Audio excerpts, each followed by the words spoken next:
Wusstest du, dass Zehntausende deutsche Unternehmen bereits Shopify nutzen? Von innovativen Start-ups bis hin zu Familienunternehmen mit langer Tradition? Die Commerce-Plattform Shopify revolutioniert Millionen von Unternehmen weltweit. Mit Shopify kannst du Produkte über beliebige Kanäle verkaufen.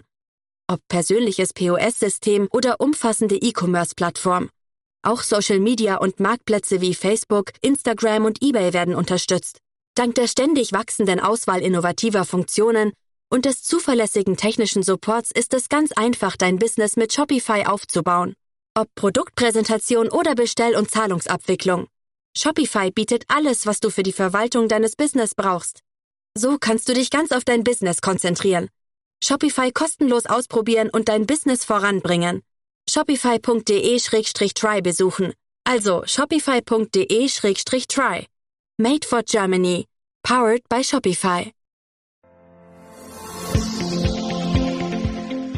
Every Nigerian must be instrumental to the growth and development of our nation through the use of innovative energy and idea to lead and initiate policies that will sustain the economy and enhance good governance. With all the financial turmoil facing the world, it has become pertinent for exchange of new ideas that will enhance good governance. Please subscribe to our channels, listen to our messages and engage with us. With your support, we can transform the lives of all Nigerians. Welcome to the Season 2 of the NESG Radio.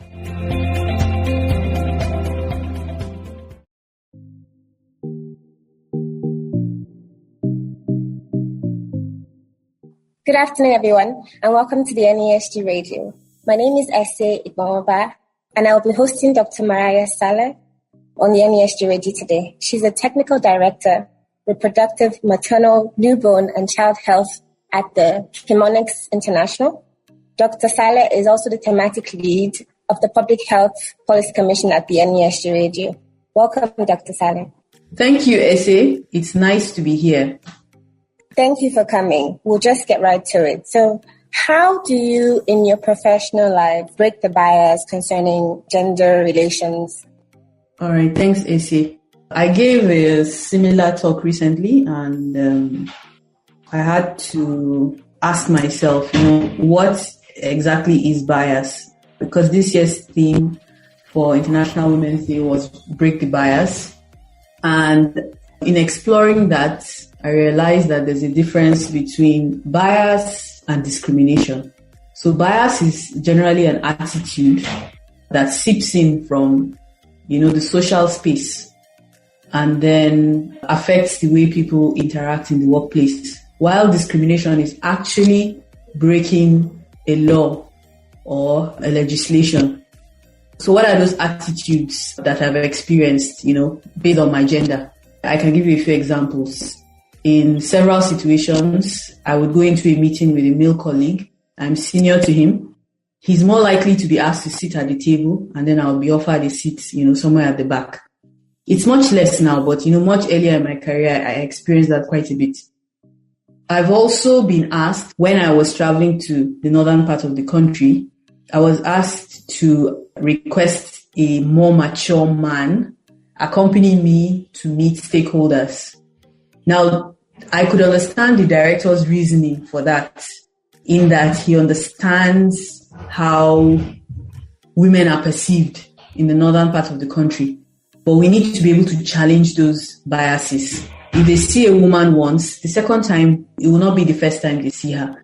But I had to travel with a man who then practically took credit for all the work I had done before then. And that was the last time that happened. The next time, I didn't allow it to happen again.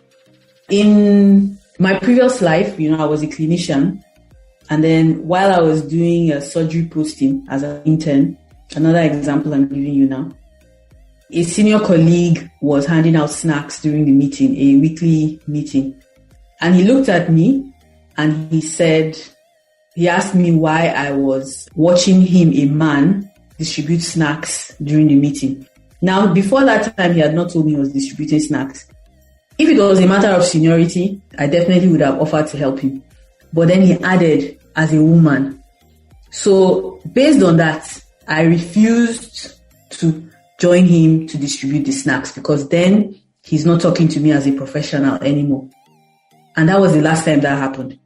So in my opinion, once you identify that someone's bias has creeped in to the workplace in the way they are interacting with you as a woman, you need to challenge it by refusing to or withdrawing permission for them to treat you in that way. So that for me is the way I do it. Every time it comes up, I need to, think about it, and then I stop it right there in its tracks. And in the future, nobody treats me in that way again.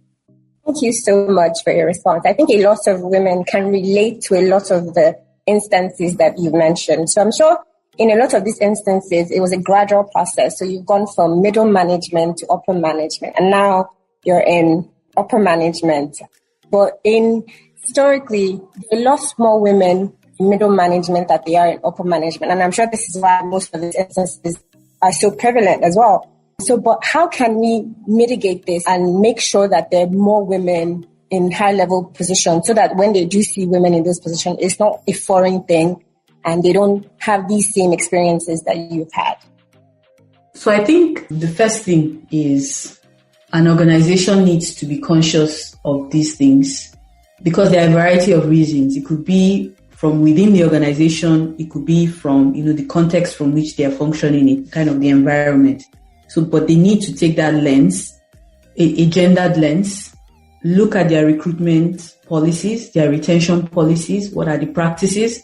They need to also understand what is happening in the wider society.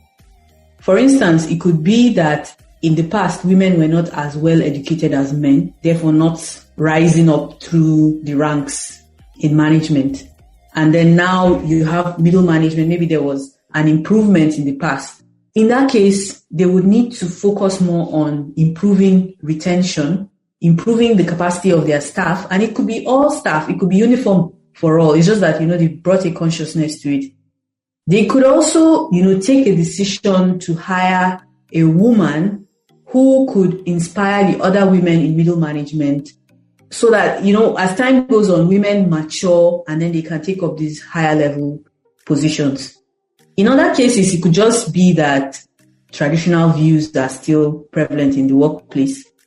They may have a policy against discrimination, but, sometimes people just make assumptions about women and the fact that they would want to, go into senior management. They assume women are not very ambitious.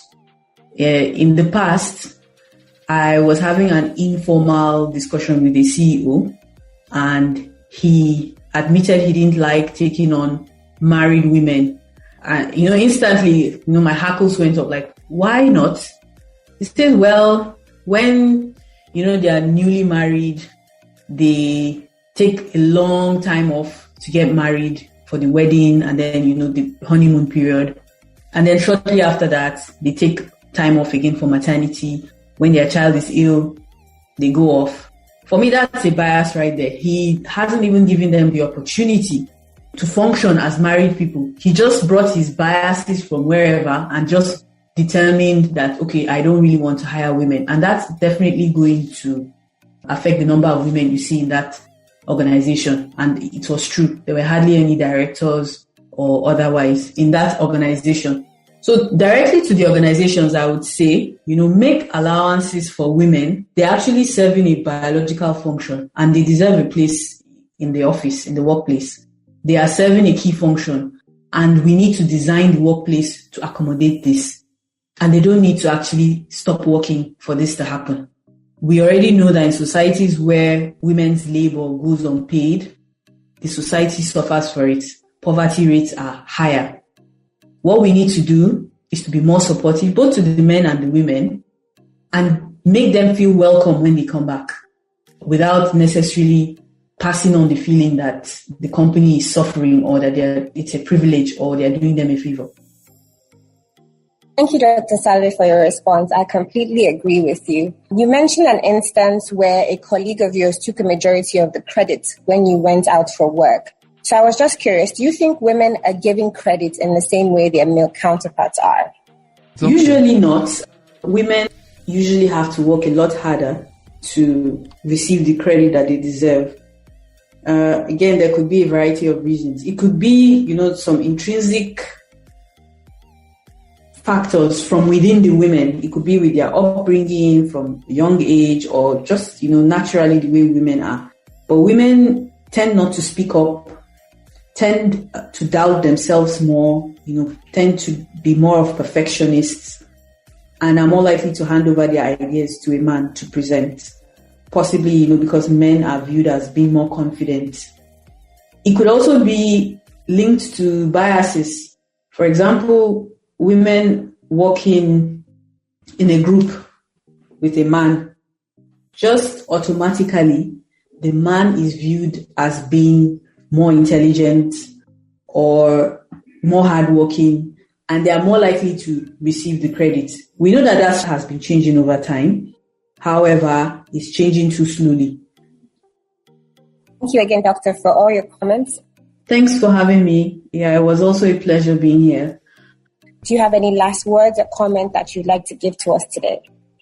I just want to end by saying to all women out there, don't let anyone make you feel you are less valuable just because you are female. If you've put in the work, you need to speak up, you need to take credit for your work, because you deserve a seat at the table. Thank you again, Doctor, for all your inputs in this segment. And thank everyone so much for listening. For more episodes, please visit www.nesgroup.org/podcasts. Thank you.